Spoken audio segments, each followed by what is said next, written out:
Welcome to Legally Speaking, a podcast from the Utah Attorney General's Office. Here, we will be discussing matters of policy and justice, cases that our office is taking on, hot topics in Utah and in the world, but of course, it will all be done legally speaking. I'm Richard Pye. Welcome to Legally Speaking, the official podcast of the Utah Attorney General's Office. Every year we talk about honoring our veterans, and on this Veterans Day, we want to especially thank all those who served and who are serving now in our armed forces. And with us is Larry Schmidt, who works with the Attorney General's Office, but he's at the VA Center and handles a lot of veterans affairs, including the Utah at Ease program. So let me just ask you some basic questions, Larry. You've served in the Utah National Guard for a long time. Do you feel like our servicemen and women get the feeling that they're appreciated? I think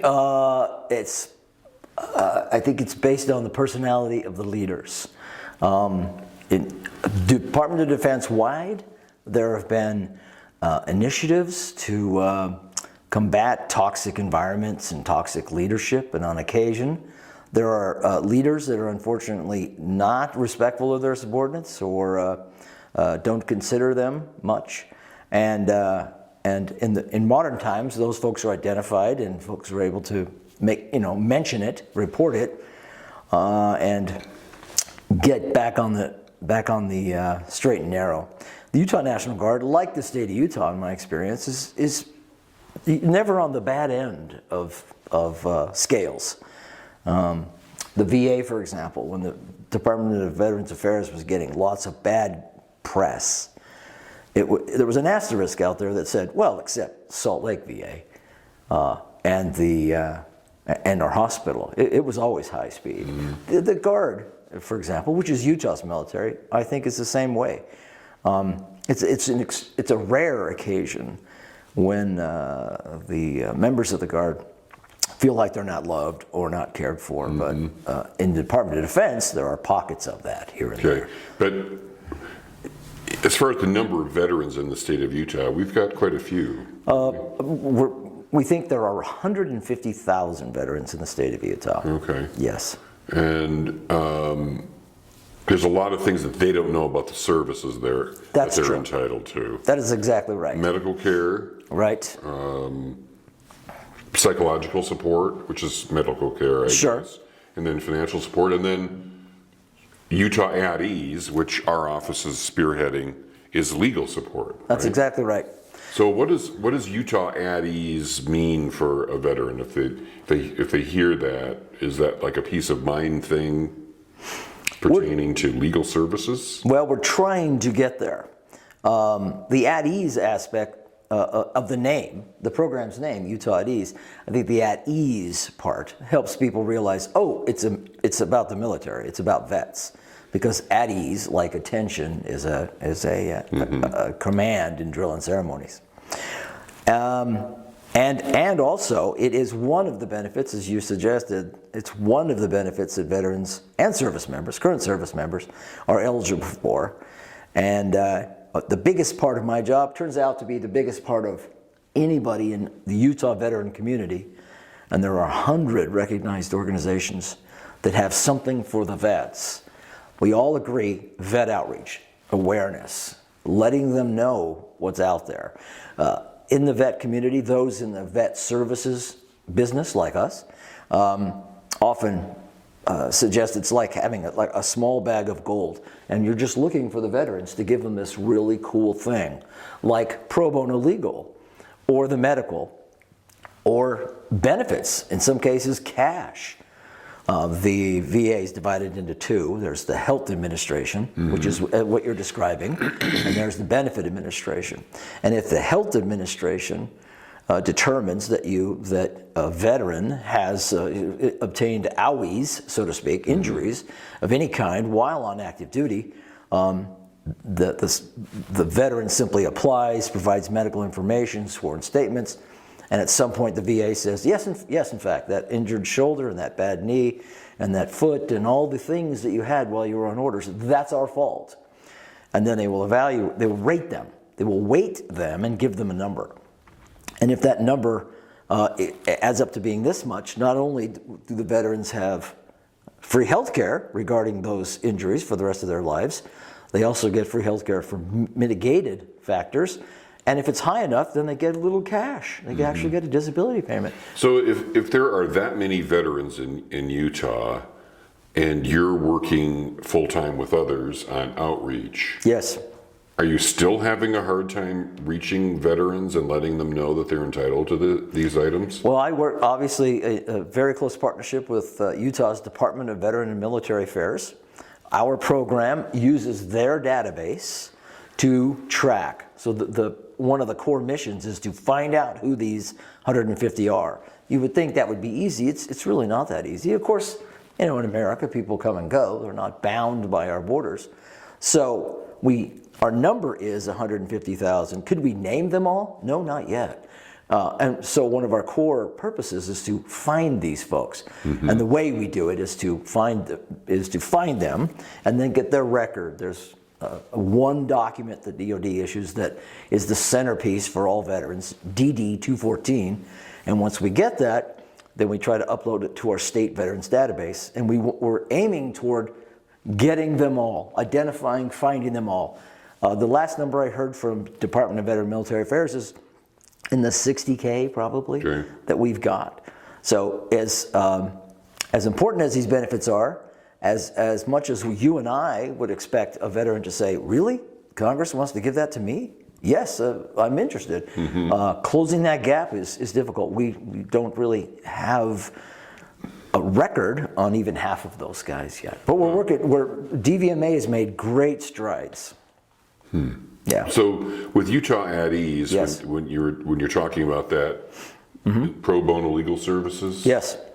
does that encompass someone that wants to talk to someone and just get advice about how to handle something? No, fortunately it's broader than that. Okay. Only 5 states in the U.S. Have a pro bono legal assistance program at the Attorney General's office. Utah and 4 others. The rest of the states don't, or they rely on their state bars to cover that, or they rely on somebody else. When you think of a veteran, I first think that it's VA, it's the Fed that should give them everything. Right. But legal services don't happen at the Fed. There are lawyers at the VA that work for the VA. But legal services for veterans is just not contemplated as a benefit. So I work closely with the VA because they need people that can provide lawyers. So the law schools, both law schools, support the VA. And our program is 4 years old now. We've developed a very close working relationship with the Veterans Administration. And they hold monthly legal clinics where you can come and talk to somebody as you're describing. But our program, more than any of the 5 programs, AG-sponsored programs in the U.S., our program gets them more than just a 15-minute consultation. In our program, once I could find this person and make them aware, I'm doing a lot of vet outreach on a regular basis, then those folks come to me and say, well, yes, I actually do need some legal assistance. Can you help me? Every member of that 100-plus vet community is aware of my program because we meet monthly, and they're helping their folks with education benefits or employment benefits or whatever they do. And if they discover that veteran also needs some legal assistance, I know a guy. And they send him to us here at Utah at Ease. Okay. So I've got a lot of folks referring this way, and then I go out and get them myself. But once they come and provide very minimum information, I don't need much. I do need that DD 214. Get it loaded in the database, and I reach out to our 60-plus current volunteer attorneys who wants this person. Right. Who can take this? Who can help this person with their immigration? Who can do this trust? Who can help this person with consumer fraud, predator lending? And they get lawyers. Does that include any kind of criminal defense? This program it was a partnership created in 2018, and there were 3 parties: AG, Sean Reyes, and then there was the DVMA, which is Veteran Military Affairs, and then the Utah State Bar, the supply, the lawyers. And the Utah State Bar said, I like this, we love this, we will endorse your program, but we're not going to do criminal. We're not going to do domestic. Okay. We're not going to do personal injury.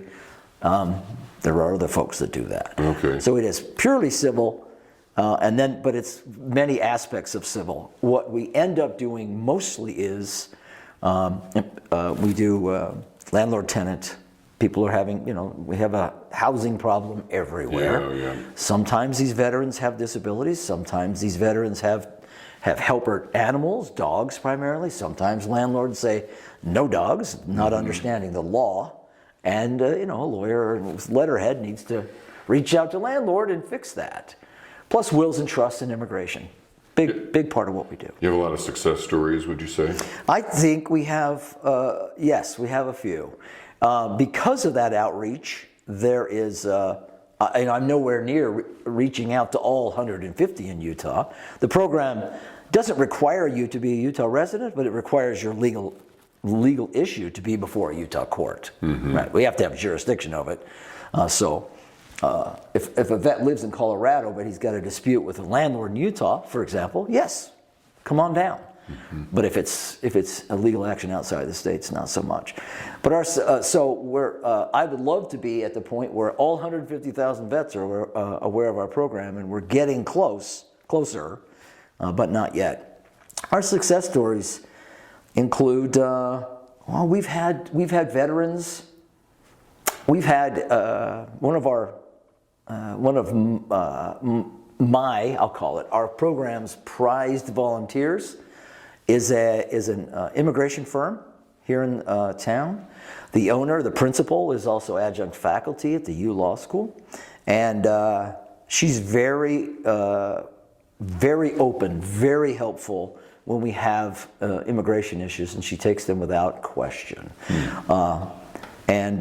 And immigration's federal. It takes a long time, but she donates all that time and takes care. So she's taken care of several vets, because veterans, more than the average Utah resident, they serve in Germany, they serve in Korea, they serve in Japan, they serve everywhere else, and often they have spouses and family that need immigration help.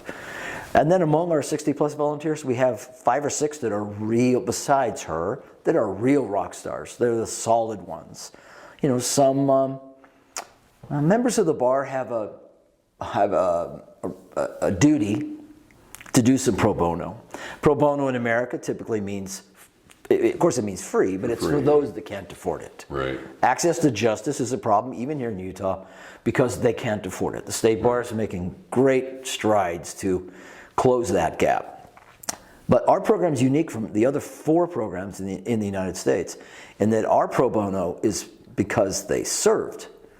Their service, these veterans' service, is their payment. So veterans have these services. Society also needs the services. Why do veterans have a special resource? Why is it necessary? And how necessary is it for veterans to have this special resource?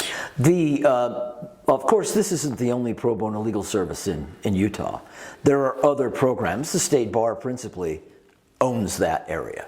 So the state bar has a traditional pro bono legal program that is broader than those that served, broader than veterans. And it's basically anybody in Utah who can't afford an attorney can take advantage of a modest means program at the Utah State Bar, which means they're not zero, but modest means. And going through the modest means program might mean they might get a newly coined type of legal assistance, low bono, discounted. And then there are the zero means types, or very, very low, the traditional recipients of pro bono. So there are programs at the State Bar, there are programs at the law school, there are clinics at both law schools, I should say, and there are other entities, some state, some private, are providing pro bono services, holding clinics, helping folks out, or giving them discounts. There are attorneys in Utah that have banded together that have started programs that may result in paid legal services, but a lot of discount or free up front because they want to do something. I believe that most of our current 60-plus volunteers, these are attorneys, members of the Utah State Bar who said, yes, I'll be one of your guys. Put my, include me, put me in your contacts, include me. I'll fill out your form. I would think, while some of them are veterans themselves, by far, most of my attorneys didn't serve, and now they're up and running, and they have, they're more established, and they're able to provide pro bono, and they're doing it because maybe a little guilty that they didn't serve themselves. Right.